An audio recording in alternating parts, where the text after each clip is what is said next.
Welcome to another edition of the Human and Animal Wellbeing Podcast. I am Hakeem Ruiz here in Philadelphia, PA, recording live from the Block is Back Block Shop. And we are joined today in the Amandaverse by the one and only Amanda Seales. Hello, hello, hello. Thanks for having me. Thank you so much for being with us. It's an honor, a joy, and a pleasure to have you here. And I hope we can extend some of this excitement over to your side of the Amandaverse. Yes. We're excited. Yes. And I must ask, since we're black outside, how black do you feel today? Oh, we used to do this on my radio show. How black do I I'm feel picking up. today? How black do I feel today? I feel, I don't know. I feel, I feel, I feel Damon Wayans on In Living Color Black when he said, I have 10 jobs. That's how Yes, I feel. I Because I feel am that. definitely doing 10 different jobs. All right, that's perfect because I want to ask you about all 10 of them and maybe even the 11th one that you're working on. So, when you wear all these different hats and do all these different things, is it difficult to continue to balance and not give completely, well, maybe not completely, but giving too much energy to one particular thing? How are you able to wear all these hats and balance these jobs out? Balance is not a real thing. You just kind of like prioritizing one thing for a certain amount of time and then you prioritize something else for a certain amount of time. And it's like, I think it's more so just about choreography than balance. Like I feel like I can't give equal time to everything, which is what I think a lot of people think of in balance, right? When in the idea of balance, like it's the two scales that have equal sides. But ultimately, it really just boils down to kind of like more so the balance of spinning plates. Because when you watch somebody spinning plates, like yes, they have to balance on the little poles, but you see them and they have to keep spinning them because if a plate slows down too much, it'll fall. So some plates require more spinning. And so, you spin that plate. And then when this starts to fall, you're like, oh, let me go spin this one. And I think for some people that feels counterproductive and counterintuitive. But I think if you're a multi-hyphenate like myself, you kind of look at it more like when I'm involved in something, I'm giving it my all so that when I do step away to something else, it's carried. That thing that I'm stepping away from isn't just falling to the wayside. It's been poured into, so it has structure. Right. So, with all that and wearing all these hats and doing all these different responsibilities, are you able to yourself, like maybe not just give your full energy, but do you ever find yourself getting lost in any of them? Like, to say, if you're running a radio show, you're running a podcast, you're doing acting, so many different things. Do you ever find yourself? It's not those things. Those things I don't get lost in. It's when I'm doing things like just graphics, right? Like like right now I'm having to do so many goddamn graphics because we have never been able to find a graphic person that was consistent. So I end up having to do the graphics and I don't want to do the graphics, but it's like, that's not because that I don't feel like that's really the best use of my creative time.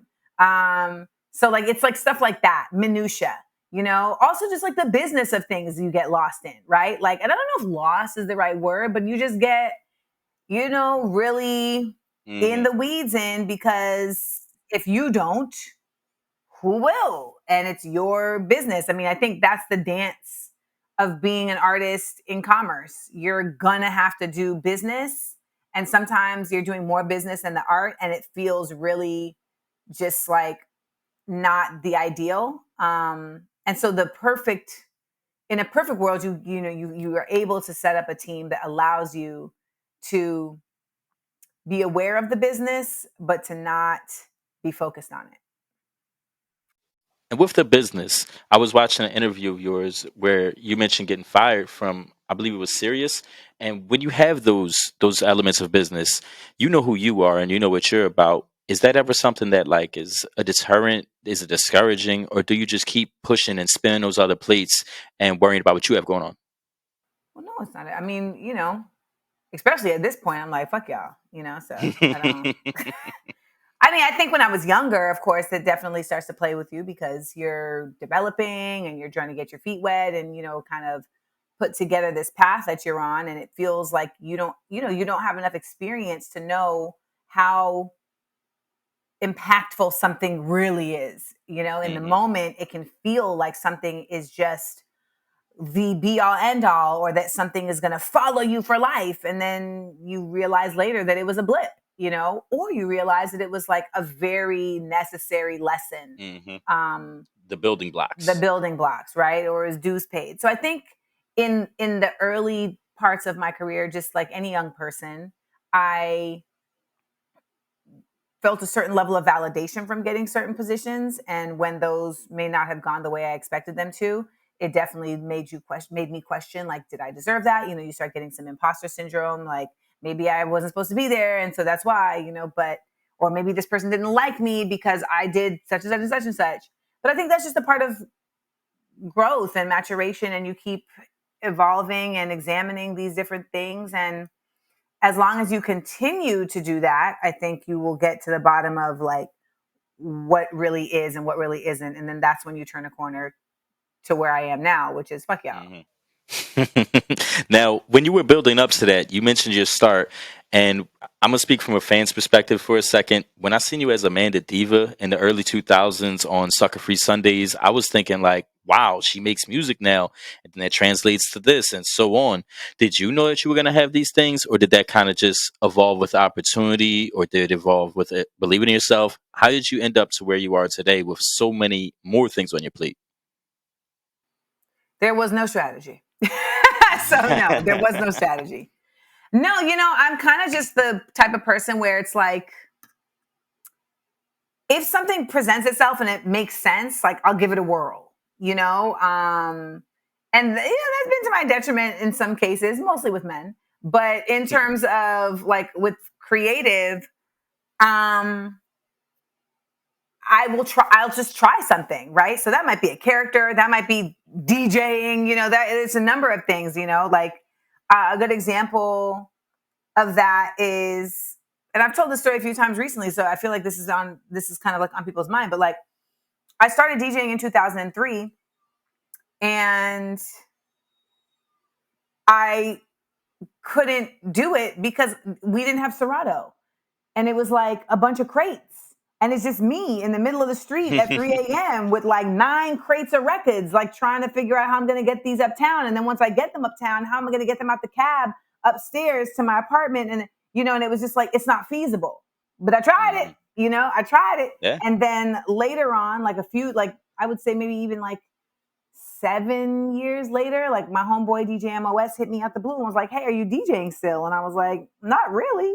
He was like, "Well, get your Serato together, come and DJ at my spot. I have a night." And it was just kind of like, okay, you know what I mean? Like, but it was like the opportunity was presented to me, and there was no legit reason for me to not do it.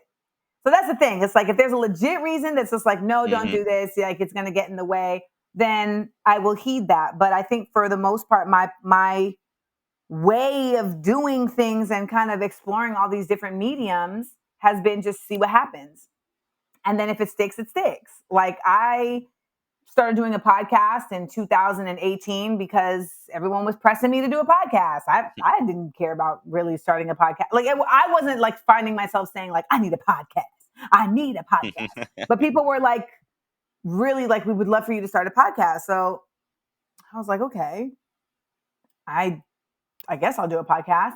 And that podcast ended up leading to a book by the same name, Small Doses, and how we are like 4 years later.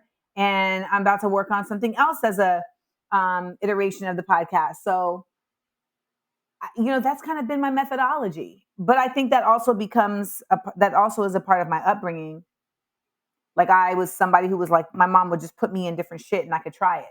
I wasn't expected to be perfect at it. I wasn't expected to like be a prodigy. You know what I mean? Like it wasn't like you're going to be a tennis player. That's what we're doing. Do you ever find yourself wanting to limit going back to anything? Like, having done so much leading up to where you are now, would you say, like, I'm not going back to DJing? Have you graduated from Yeah. that phase? Or is that, yeah, really? So, like, Yeah, because you come to a space where you realize like what do you want to do for fun and what do you want to do for money. hmm So like now with, like DJing, I did a set a couple weeks, like a couple months ago. I had fun, but I was like, and then they were like, oh, we're getting asked to like get you to do other shows and shit. And I was just like, and I thought about it, and I was like, I'm not interested. Like I'm not interested. The conversation with my mind ends up being, are you willing to give up to get? Right. And So then it's I, got to be something you're passionate about yeah. still, right? Yeah. So when I thought about it, I was like, well, the amount of time and effort that I would have to give in order to really do this correctly, it doesn't match up with what I feel like I'll receive from it. Like whether it's joy or bread or opportunity. So, and I think I've become a lot more kind of clear about just where I'm best served, where my purpose is best served at this point in my life. So who knows? Maybe I'll be like 60 and like, let's get back on the ones and twos, and it'll be like hologram records and It could happen. I mean, I want a remix for Food for Thought if you're going back into music. So if but when you're trying to do so many different things with food for being thought. a Hot like DJ pepper and pot, whatnot, sweet like sour and south, west side born, but the spice island my heart, boss like the mamba rock. People listen when I talk, spark of the moon when I'm the spark of the movement. I'm the something that got the game on lock. That's all I this remember. is amazing. Like you just blew my mind. I wish I had my CD right now so you could virtually sign it. I bought a physical version of that CD. Wow, I gotta tell Spitta. That's dope. Oh my god. So for the people that don't know about me fangirling out with Amanda right now, this is a song that came out in what 2008 called "Food for Thought" With with Mickey Fax. yourself, Currency, and Mickey But let Fax. me tell you the comedy behind that record. So at the Please do. time, I couldn't stand Mickey Fax. Oh my God. I feel like the whole industry couldn't. Yo, he was so fucking annoying and just like, just, just obnoxious. And so Spitta called me and was like, all right, I know that you may not want to do the record because Mickey gonna be on the That's a good record, but impression. I wanted to just broach it with you first to see if you'd be willing to do it. I'll play the verse for you. You could just tell me. So I was like, oh, fine. So he played it for Hey, me, and I mean, Mickey can rap, so I just listened to it, and he was like, "I know you, I know you, I know that's not your boy, I know that's not your man, but I would love to have both of y'all on the song. I really oh would." man, hey, he gave you the closing verse. So I was like, "All right, fine." Now Mickey is my Yeah, homie. I love Mickey Fax. Shout out to Mickey there we Fax. go. Love him. I mean, and also Mickey like grew up and realized like, oh wow, I was really annoying, and so I think Yes, he did an award tour of apologies. I've seen an interview where he was pretty much doing that, and it's the industry, right? Like the industry gets to you. Yes. It creates egos sometimes, Yes. and yep. Mm. And I'm sure at this point in your career in the industry, like you said earlier, you're not really caring of who we're pleasing at this point. And I want to lead that to say, what do you think it is that allows so many people to not only support you, but when you express yourself, they want to empower it? And obviously, there's so many platforms that you're able to get on, whether it be the podcast or even just the Instagram story. But what do you think it is that has people connected with you the way they do? It's interesting. Like those type of questions are interesting because if you ask anybody that's like visible, we always notice the people that hate us more than the support. You notice Like, Mickey Facts. yeah, like I mean, like it just sucks. Like it just feels like that ends up being so much louder than the support. And so, questions like this remind you of like, nah, like you do have support. That's why you're here. Like that's why you're still doing stuff. For me, I think it's the authenticity, and I think it's that a lot of people don't feel heard or seen, and I'm saying things that they would like to be able to say, and for whatever reason can't say, and it makes them feel seen. It makes them, it's like these little black girls watching Little Mermaid with Halle Bailey. They feel represented, and Hmm. there's something very necessary for humans in that. Humans need to feel like they exist. Like they're being heard or Like at least literally, being yes. spoken for. I mean, and I don't know. I wonder if that's attached to just like once a soul is in a body, it like has an actual physical form, and so like it wants to be reminded of like, look, I made it.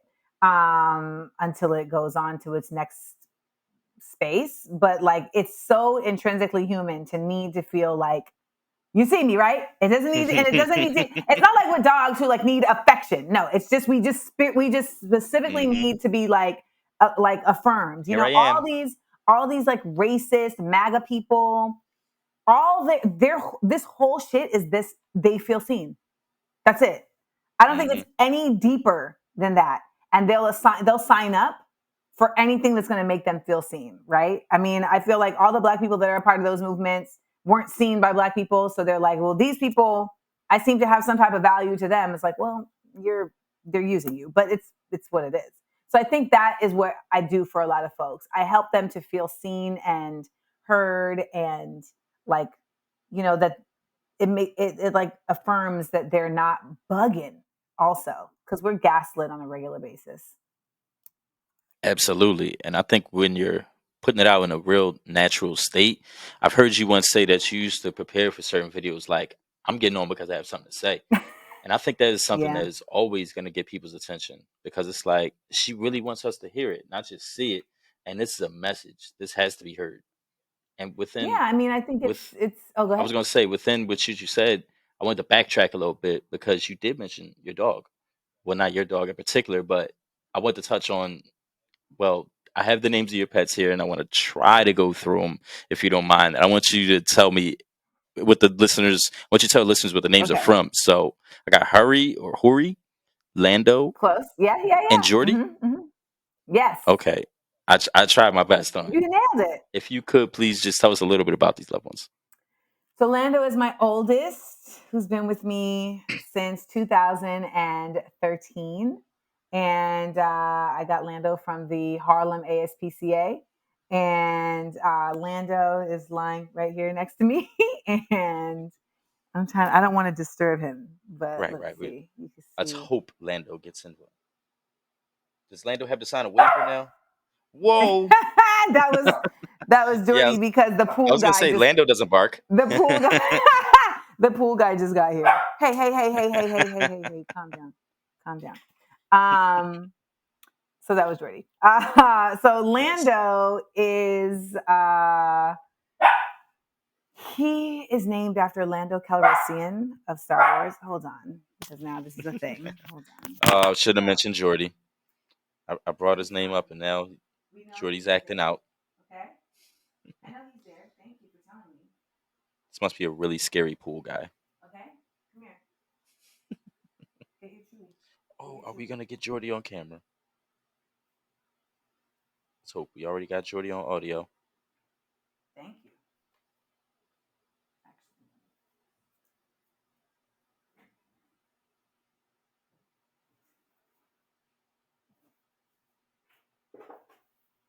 please, please, come on. Thank you.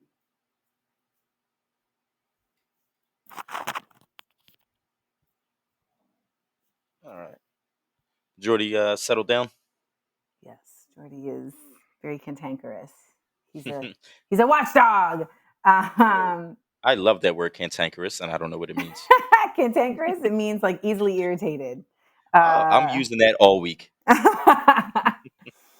so Lando is named after Lando Calrissian. His official name is Lando Calrissian. Naturally, Lando I imagine. Calrissian, of course, played by the legendary Billy D. Williams, and was the mayor of Cloud City in Star Wars. At first, he seemed like a snitch, but he got it together when it was time to get it together, and Han Solo was very happy for that. And he was on the Millennium Falcon with the boys, doing what needs to get done. My next animal is Huri. Huri is named for Lieutenant Nyota Uhura. Rest in peace to Nichelle Nichols, who just passed away. Uh, and she was the linguistics specialist on the original Star Trek Enterprise, and she was later played by Zoe Saldana in the films. which I believe actually did a really good job of like continuing the Star Trek franchise. Hmm. And so we call her Huri for short. So it's Uhura, but we call her Huri for short.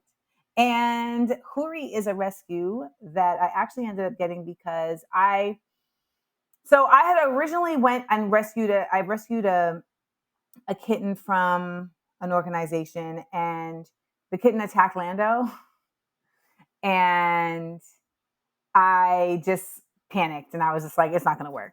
It's not going to work. And so I had to bring the kitten back, which broke my entire soul, by the way. Uh, so then I was just like, that's it. That's it. So then months later, someone on my Instagram was like, hey, I know you were looking for a sibling for Lando, and these people have this kitten that they're putting up for adoption. And it was one of those things where you're just like, I mean, I guess we'll see, but it's probably not going to work out.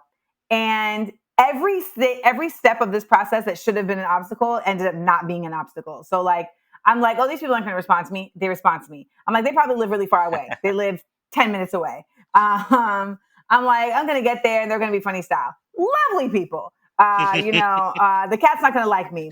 No problem. Like every single thing, you know, was on point. So then I was going on tour and I was like, well, I'm going on tour. I want to bring the kitten with me on tour, but like someone's going to be allergic to the cat, so I can't bring them on the bus. 9 people on the bus. Nobody was allergic to cats. Nobody was afraid of cats. Like everybody was like, no problem. Wow. So Huri actually ended up going on tour with me for a month. She would sleep with me in my bunk on the bus. She would sleep with me in the hotels.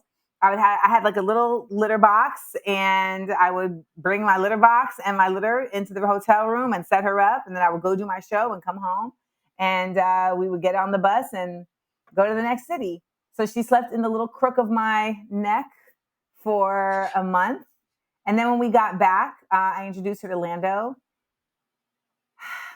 I have regrets about my impatience in their introduction. I feel like I should have gone slower. But then there is also a part of me that feels like Lando wasn't gonna fuck with nobody. Um, Lando was a very different cat when I lived in apartments. I moved into a house, and the house that I moved into had a lot of windows, and there were a lot of cats in the neighborhood, and it changed his personality. Like he became very on edge. Like I lived in this house for 3 years that I was at, where Lando, like, you couldn't hold him. Like I feel like it aged him. Now that I moved Hmm. into another house where like we don't have any of that, like he has space and he's gotten back to normal, but I think that really changed him. And I think that had Huri been introduced to him in a different environment, it wouldn't have been so contentious. At this point, they're cool. He's a fuckboy. That's really essentially the Lando. situation. Yes. Like Hori's Yeah. like, I love you. Look at my belly. She's like, I just want to touch you. Look, And Lando's like, like, Lando was first. Lando's over there like, I don't gotta do yeah. nothing. He's I'm like, and chosen. he's not like, I don't feel like he's aggressive. He's just like, don't fucking touch me. Like that's, so then pandemic, it was the first time that I felt like, okay, I've always wanted a dog. And, also the pandemic made a lot of us like, reevaluate our lives and our time. And I had always said, oh, I don't have time for a dog. I don't have time for a dog. And I was just like, you know what? This is your life. Like if you want a dog, you've always wanted a dog. This is the time to do it. Hmm. And someone on Instagram again, I had said like, I'm looking for a dog. And I just couldn't get like these rescue places were making adoption just like incredibly difficult for no reason. Oh yeah. I mean, I guess it is for a reason, but it just felt to me like the reasons that the ways in which it was being made difficult weren't going to necessarily make it better for the pet. So that was Hmm. the part for me that was confusing. And ultimately the information kept being like incorrect. Like it would be like, okay, this dog, and then the information, and then I'd like get in touch with the person. They'd be like, yeah, that information is not correct. Like they don't get along with cats. They're incontinent. So it'd be like, okay, well, how am I gonna make headway? And I mean, I went through this for like a month, and finally, I was just like, I was on my way to a friend's house on July 4th, and I stopped at an adoption like fair, and the lady was so just disinterested and rude that I was like, and I felt like she was paying the white people more attention, and so I was just like, you know I was what? gonna ask that. Now, was this I felt person like she was paying the also white white? people more attention. And so I was like, because I specifically asked about a specific dog. Like, I was like, what's the story on this dog? Like, I'm very interested. And she was just kind of like, ugh, I mean, and then like this other couple came up and she like got up and was like, hello, da da da. I Oh was wow, like, oh wow, okay. right. So It pretty much says it not says for you. everything. And I got in the car and I was like, you know what? My dog is going to come to me. So I went about my business. I went to my homegirl's house, and then I'm sitting out there by her pool talking to her, and I look at my DMs, and someone said, "Hey, my friend has a rescue called the Animal Rescue Mission, and she has a dog that I think would work for you." And so I connected with the friend. The friend was like, "I can bring the dog to you right now to meet you."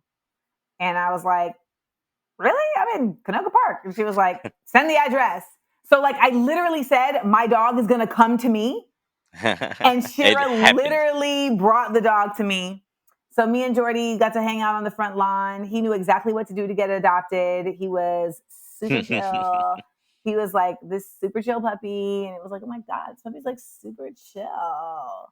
And so then 2 days later, I went and picked him up in the foster.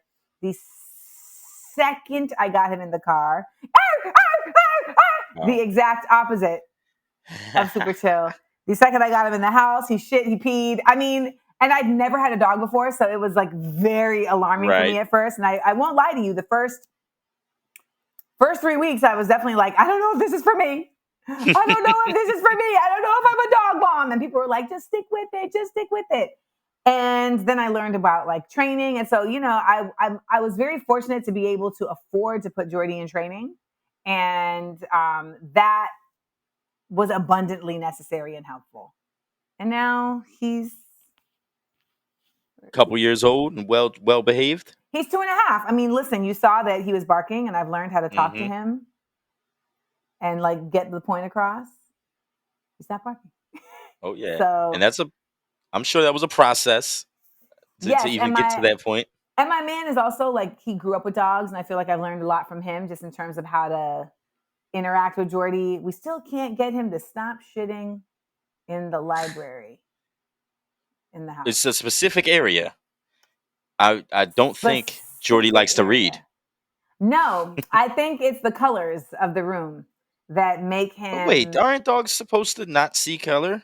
but they see specific colors. Like the room is that yellow behind you. It's that Ah, my okay. library is that exact same yellow. And then blue and green apparently are like really like um just really strong colors for dogs. And so every like this morning I caught him. Hmm. So they would have never informed you of that he's triggered by colors to create shit. Like they need to put that on the forms when you're adopting this dog.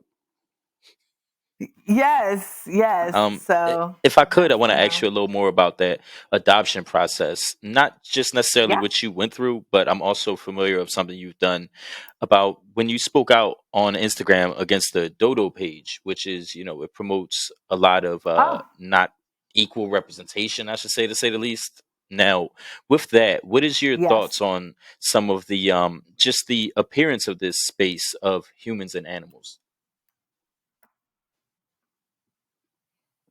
I mean, I think in general, you're going to see an abundance of white people simply because they have an abundance of privilege. And so being able to even have like conservation efforts at the extent that they do for animals is part of their privilege. I think for a lot of folks, uh, literally just surviving as humans is first priority, right? And so the Hmm. idea of being able to like parcel off energy towards protection of animals feels like counterintuitive or just not even possible. So I think that's part of it. And the irony is that like a lot of I don't know if I can say a lot, but what I feel is like I will look at people who are so loving towards animals, and I always have to ask myself, would they be that loving towards people that are not like them? Hmm. And places like the Dodo do a lot for just highlighting animal welfare and just being pet owners and animal conservancy, but I felt like there was a really visible dearth of black people, let alone just people of color in general. I don't know that I've really seen them only recently did I see them start branching out and like showing like Animal Aid India, which does like incredible work in India for animals. And I mean, their stories, geez Louise, they'll be like, this cow, not just dogs, they'll be like, Oh this yeah. cow was in the street and, this donkey had a gash. And the work that Animal Aid India does and that they demonstrate on their page. And like Tales of Compassion is another place in India where it's like they're a sanctuary for dogs that are now paraplegic, like dogs that cannot walk, some dogs that, they don't have legs or they had to get they're amputees, et cetera, et cetera. So like I started seeing them be a little bit more global in showing of like rescue, but in pet ownership, no. Oh no. In pet ownership, it's very, very this white lady and her dog, that white guy and his dog. And I called them out on it. And I actually did see an effort made for a little bit after that, but I think part of it was also the George Floyd of it all. And Right. them feeling like, well, since we're not going to put up a black square, let's put up this black man.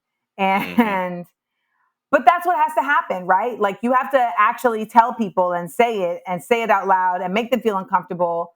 And if they don't shift, then you know that it's time for you to shift. And I think there's this idea that like black folks don't like animals, and that's just simply false and incorrect. I mean, and globally, that's also just not the case. When you see people in Africa who are killing for bushmeat or poaching, there are still also entire communities that are dedicated to protecting the animals of their land, right? And Hmm. you look at like the DRC, there's so many animals indigenous just to the DRC, particularly when we're talking about the great apes. And there are entirely black led, movements that are of the people of those communities that are really like trying to educate their communities about why we have to conserve these animals the same way we have to conserve each other.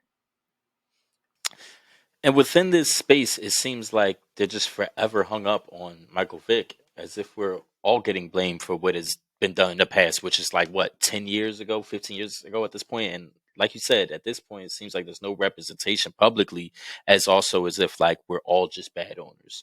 But did you grow up with like? I'm sure we all have in some way, like, but did you grow up with seeing people in your family have pets and owning pets and having that opportunity? Was that shown to you early on? I mean, I always had cats. Like my mom, actually, I always had pets. Like my mom was very open to me having pets, anything but a dog, because she was just like, it's too much. It's a whole other person.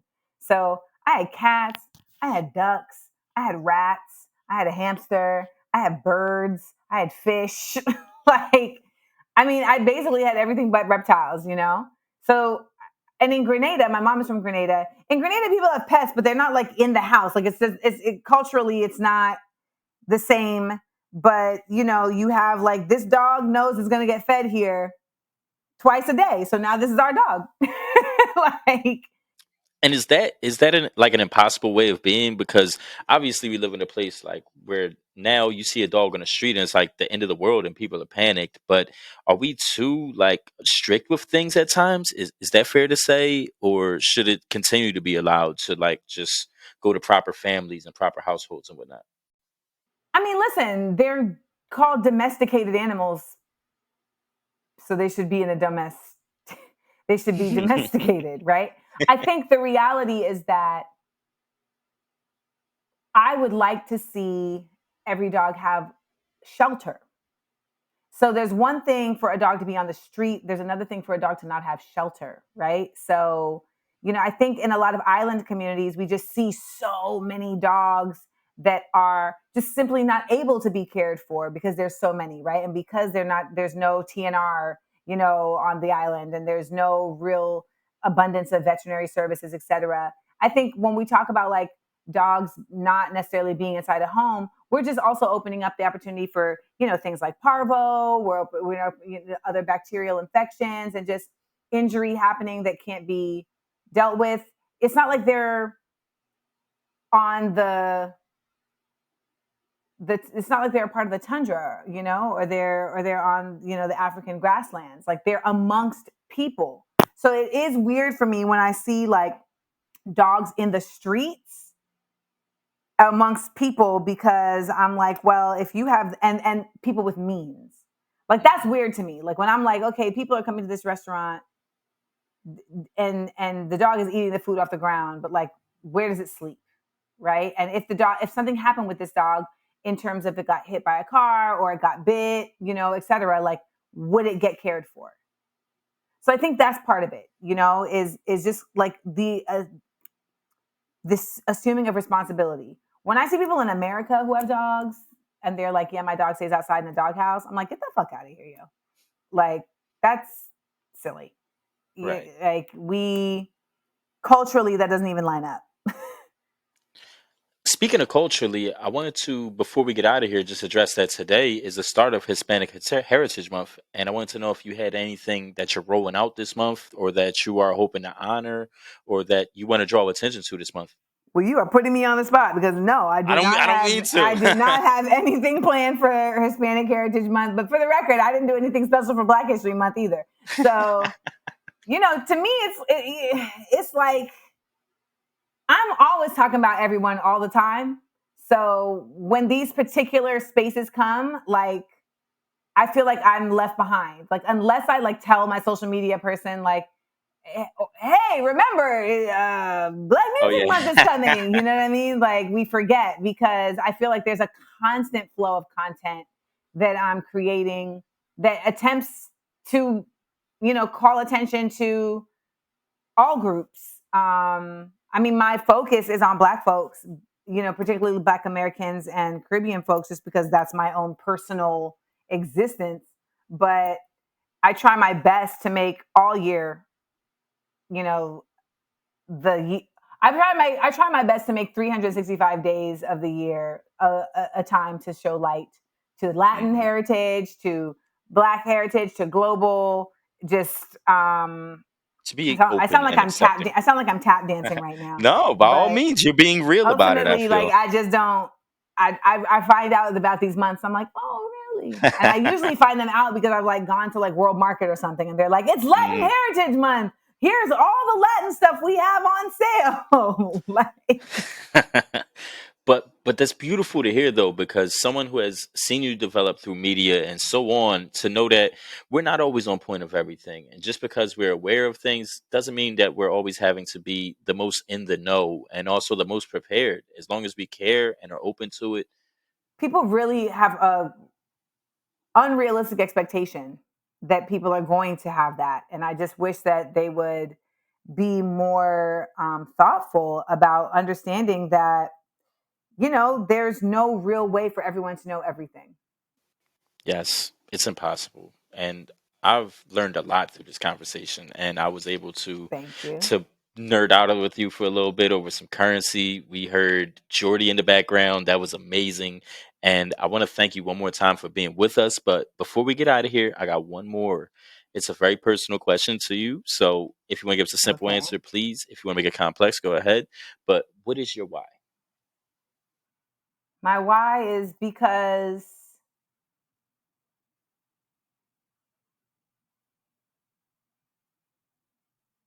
I don't want to do anything else.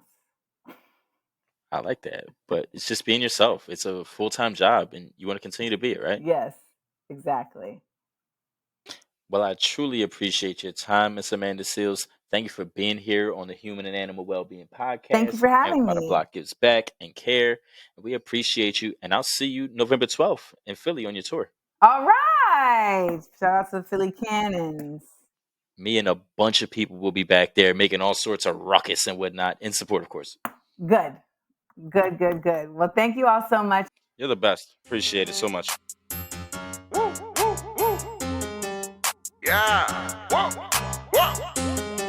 Let me tell you about my dog, man. Check me out. Yo. If I bark, then he bite. So you gotta treat me right. Understand we come in peace. We ain't looking for a fight. That's my dog. That's my roller. Hold me down like we